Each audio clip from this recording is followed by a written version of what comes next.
En bref, aujourd'hui, comme vous me l'aviez demandé il y a quelque temps, c'est valable aussi pour le Vatican, d'ailleurs. Enfin, même si c'est pas sur la Côte d'Azur, ça mériterait peut-être une vidéo, moi j'en sais rien. Dites-le moi si vous voulez voir une vidéo là-dessus dans les commentaires. On va parler du Vatican. Alors restez jusqu'à la fin, hein, je vous proposerai de choisir le sujet de la prochaine vidéo aussi. C'est un truc un peu chelou le Vatican, hein. Le plus petit pays du monde, le moins peuplé et une des dernières monarchies absolues. C'est un pays assez atypique hein, dans le paysage géopolitique actuel, et ça serait plutôt intéressant de comprendre le pourquoi du comment de tout ce que je vous...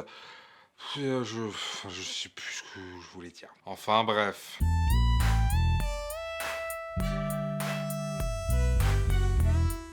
Prostitution, drogue, blanchiment d'argent. Le Vatican, un État sous haute tension.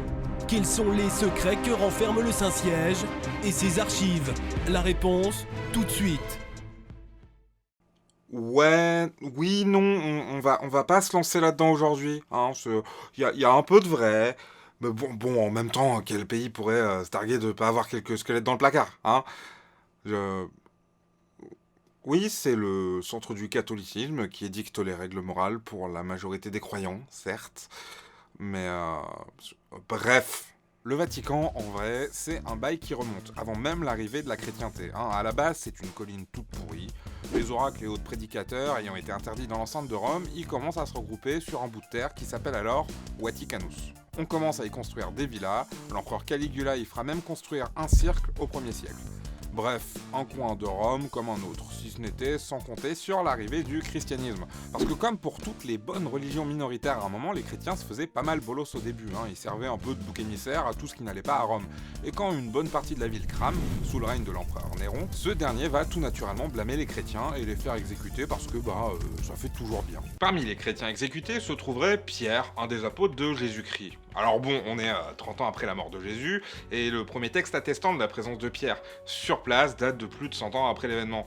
Comme beaucoup de textes religieux qui commencent à dater, c'est à prendre avec des pincettes, hein.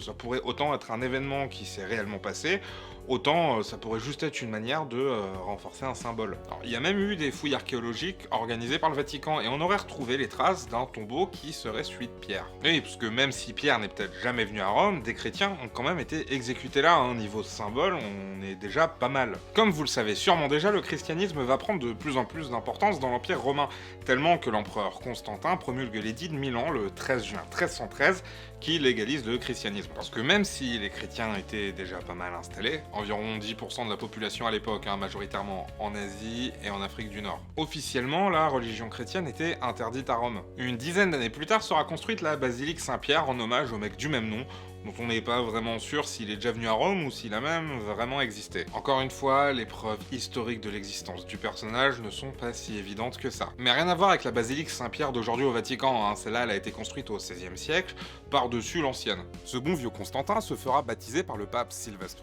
Ier, offrira le palais du Latran à l'évêque de Rome, puis au moment de séparer l'Empire romain en deux, Empire romain d'Occident et d'Orient, hein, tout ça, vous connaissez les bails, il offrira le total contrôle de la partie occidentale à l'église catholique. Le mec était vraiment à fond, quoi. Sauf qu'en fait, non. Hein, il a effectivement donné le palais de Latran, mais tout le reste est jamais arrivé en fait. Bon déjà, spoiler, l'évêque de Rome c'est le pape, hein, Constantin lui s'est fait baptiser juste avant sa mort, comme beaucoup de gens, soit quelques années après la fin de service de Sylvestre Ier. Ensuite il a jamais donné le contrôle de la partie occidentale de l'Empire à qui que ce soit de l'église. Ou à qui que ce soit en fait. Non, ce qui s'est vraiment passé, c'est que Pépin le Bref, roi des Francs, pendant la deuxième moitié du 8e siècle, a sorti ce papier d'un peu nulle part en 754 pour remercier le pape Zacharie de l'avoir aidé à légitimer sa prise de pouvoir sur les Mérovingiens. C'est la naissance des États papaux. États papaux. Papaux. Papaux. Et ils vont les garder un petit moment, hein, à l'exception du XIVe siècle, où c'était tellement le bordel à Rome que les états pontificaux ont déménagé à Avignon, dans le sud de la France, de 1309 à 1376. Bref, le royaume va continuer de faire sa vie entre centre du pouvoir religieux catholique et puissance politique influente, jusqu'en 1859 avec la deuxième guerre d'indépendance de l'Italie, où s'affrontent l'armée autrichienne et une coalition franco-piémontaise. Des mecs du nord de l'Italie en gros. C'est une longue histoire, hein, mais l'Italie telle qu'on la connaît est assez récente et commence à vraiment se construire à partir de la fin de cette guerre.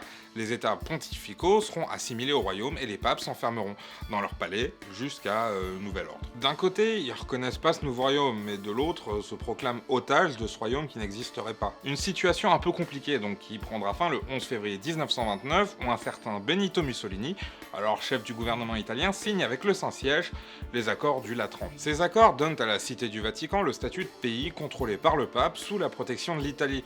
Ils donnent aussi pas mal de thunes en compensation au Saint-Siège, en échange de quoi ce dernier reconnaît enfin l'existence du royaume d'Italie. Non, parce que le représentant de la religion qui comprend le plus de croyants au monde, qui gueule parce que tu l'oppresses, ça le fait moyen en fait. Et depuis, pas grand chose n'a changé au Saint-Siège. Par contre, c'est quoi ces histoires de Saint-Siège là? En gros, les papes se suivent, mais leur trône reste. Et ce trône est la représentation politique du Vatican, incarnée par le pape. C'est un peu comme si le Vatican était une boîte, dont le pape serait le directeur général. C'est lui qui le représente et le dirige. Bon, comme si Disney distribuait des passeports, quoi. Enfin, des passeports qui donnent une nationalité, j'entends. Autre petit fun fact du Vatican, c'est un État. Donc on peut avoir la citoyenneté vaticane.